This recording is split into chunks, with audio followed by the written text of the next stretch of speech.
So today, let's dive into something I think we've all thought about at least once. Yeah, The U.S. lottery. of course. I mean, who hasn't, daydreamed about winning like a billion-dollar jackpot, Right. like 1.34 billion in the Mega Millions, Wow. or an even cooler 2 billion in the Powerball? Yeah, Maybe you've even bought a ticket recently, like hoping to be the next big winner. you never know. Right.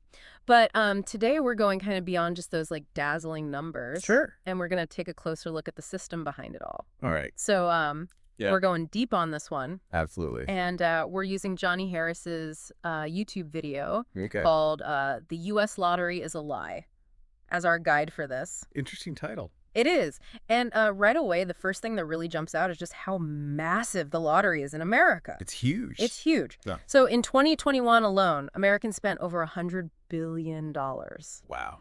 That's billion with a B on lottery tickets. That is a lot of money. It's mind-boggling. And it really begs some serious questions, like Right. why is the government so deeply involved in this form of gambling? Right.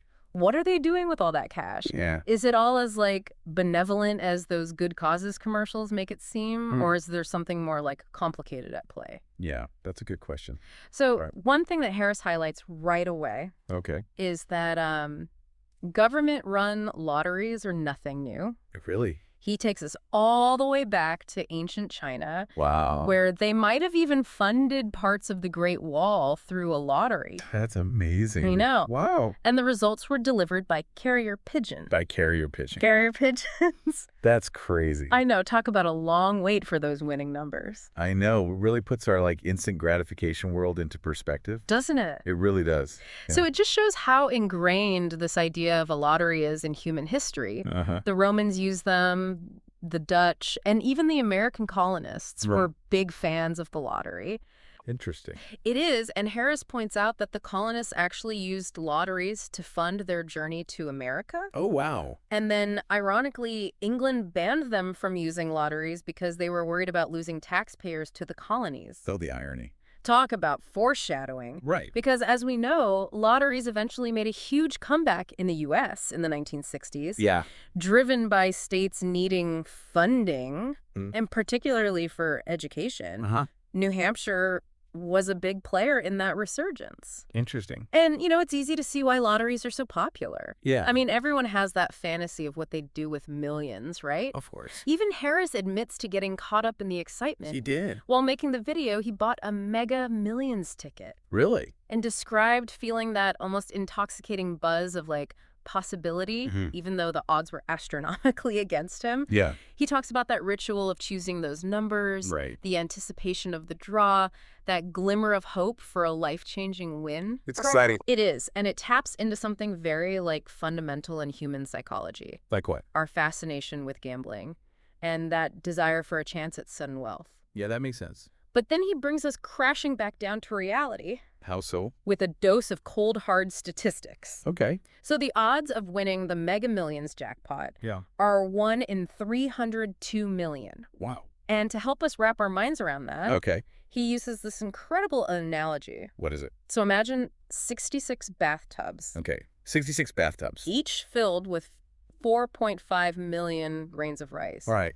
Only one of those grains is painted gold, Okay. and you have to pick it out to win the jackpot. Oh, wow. It's such a powerful visual, isn't it? It is. It really drives home just how slim those chances are. You're saying I'm more likely to get struck by lightning Twice, twice than win the Mega Millions? pretty much. Wow, that puts it into perspective. It does. So even with those like mind-blowing odds, Yeah, people are still spending billions of dollars on lottery tickets. that's right. So the question is, where is all that money going? Yeah, where is it all going? So Harris breaks it down for us. Okay. Using a hypothetical $100 million Powerball jackpot as an example. All right, I'm listening.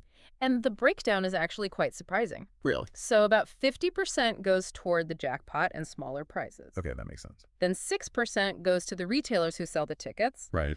And another 9% is used for administration and advertising. Okay. But then there's this like rather vague 35% chump Oh, perfect. that's allocated to good causes. Good causes. And you can almost hear the skepticism in Harris's voice when he talks about this in the video. Oh, really? It's like he's saying good causes. Like, what does that even mean? Exactly. Right. And that's the part that always made me wonder, What's that? good causes sounds great in theory, but it's so incredibly vague. Yeah. So what are these good causes? Right. Who decides where the money goes? Ah. And is it actually making a positive impact? Good question. Those are some of the questions that we'll unpack next. Okay, I'm ready. So, we've established that, like, the lottery is this global phenomenon Yeah. with deep historical roots, Mm-hmm. and that governments are making a lot of money from it. Right. But now I think we need to dig into the ethics of it all. Okay. Like, is it really fair to call the lottery a voluntary tax, Right. especially when studies show that it impacts lower-income communities more? Yeah, and that's where things start to get really interesting. Okay. And frankly, a bit unsettling. Okay. Harris really dives into how misleading this whole good causes claim can be, Uh-huh. and he doesn't hold back. What do you mean? Well, for example, he points out that lottery money that's supposed to go to education Yeah. often just ends up offsetting state education budgets. So no net gain for the schools. Right, and it's even more complicated than that. How so? The way these funds are distributed often isn't equitable. Meaning, Wealthier schools and institutions often get a bigger slice of the pie. yeah. And then there are the examples Harris gives of where lottery money actually ends up, Okay. which are, well, let's just say interesting. Like what? Well, Colorado uses some of its lottery revenue for parks and wildlife. Okay. That sounds all right. Right on the surface, it sounds pretty good. But Yeah. then you have Nebraska using lottery funds for the state fair. The state fair. Yeah, which makes you wonder about the priorities there. And then there's my personal favorite, What's that? Minnesota using lottery funds to support gambling addiction programs. Oh, wow. The irony. Talk about irony. Yeah. It's like using money from selling cigarettes to fund anti-smoking campaigns. Right. You have to admire the absurdity of it. I know. But on a more serious note, it does raise some important questions. About. The ethical implications of using lottery revenue this way. Absolutely. Yeah. It makes you wonder if this money is truly benefiting the communities that are funding it. Especially when you consider that the rise of lotteries in the U.S. Uh-huh. really coincided with this political push for lower taxes. Oh, interesting. Harris even includes a clip of Ronald Reagan talking about lowering tax rates in the video. So are you saying that the lottery became a way for governments to compensate for lost tax revenue? It's almost like that, right? And if so, who's really footing the bill? Well, the answer, unfortunately, is often those who can least afford it. That's not good. No, it's not. Harris presents some pretty compelling data from South Carolina, Okay. where people making under $35,000 a year spend double on lottery tickets compared to those making over $100,000.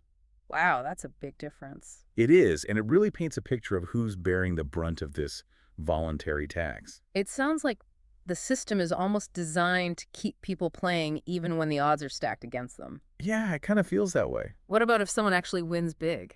Well, guess what? The government still takes a hefty cut. Oh, really? Harris breaks down how that works, and it's not pretty. Okay, tell me more. So even if you hit that, like, life-changing mega jackpot... Yeah, you're not going to walk away with the advertised amount.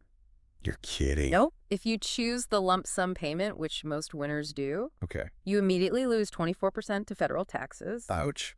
plus whatever your state takes out. Jeez. So Harris gives an example of a $67 million Powerball jackpot Okay. that was advertised everywhere. Yeah, I remember seeing that. But the actual lump sum payout is only about $40 million. That's a big difference. And then after taxes, you're looking at something closer to $26 million. Still a lot of money. It is, but it's significantly less than that dazzling figure they use to lure you in. Right? And if you choose the annuity option, The one paid out over 29 years. yeah, the government essentially acts as your financial manager. How so? They invest your winnings primarily in bonds and, of course, take their cut along the way. And you have to wait almost 3 decades to get the full amount. Right? That's a long time. It is. I can understand why most people would opt for the lump sum, even with the reduced payout. Yeah, that makes sense. But either way, the government's making a substantial amount of money off those winnings. Right. And it raises an important question. What's that? Could you potentially do better managing that money yourself? Well, that's a topic for another deep dive entirely. It is. So it's definitely something to think about.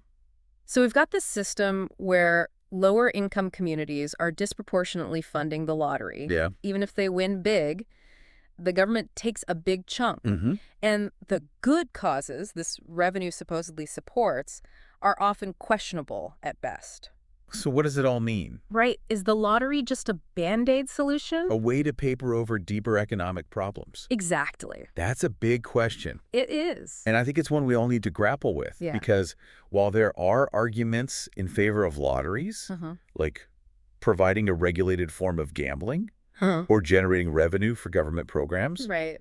we have to weigh those against the potential downsides. And that includes Acknowledging the role of private interests in all of this. You're right. It's not just about individual choices and government funding. Nope. Harris does a great job of highlighting the influence of these private companies. The ones that manufacture tickets, run the lotteries, and lobby to keep the system going. Exactly. They're making millions, even billions from this system. It's a whole other layer of complexity. It is, and it's one we can't ignore. So where do we go from here? Right. What are the alternatives? Yeah. Can we envision a way to fund essential government programs without relying on a system that many argue exploits those who can least afford it? So we've learned a lot about the U.S. lottery, haven't we? We have. It's been quite the journey. It has, from like ancient carrier pigeons delivering results to like the complexities of where all those billions of dollars actually go today. It's fascinating. It is. I think one of the key takeaways from Harris's video is that the lottery, while seeming like harmless entertainment, is really connected to like social responsibility and economic justice. Yeah, it's like we peeled back the layers of this like simple game of chance and found this whole network of systems and consequences. Yeah. We saw how it can be seen as entertainment, but also as like a regressive tax, and how it preys on this idea of escaping financial hardship. Right. And then how the benefits often don't even reach those who need it most. Yeah, and I think Harris does a good job of showing both sides. He does. He acknowledges that people enjoy playing and that governments need the revenue and that regulating something that people are already doing can be good. Right. But he makes us ask. At what cost? Exactly. Is it really ethical for the government to rely on a system like this? Yeah, one that impacts those who are already struggling. Right, and especially when that revenue isn't being used to like help those same communities. Exactly. Like what if the lottery money was consistently funding good schools? Right. Or affordable housing?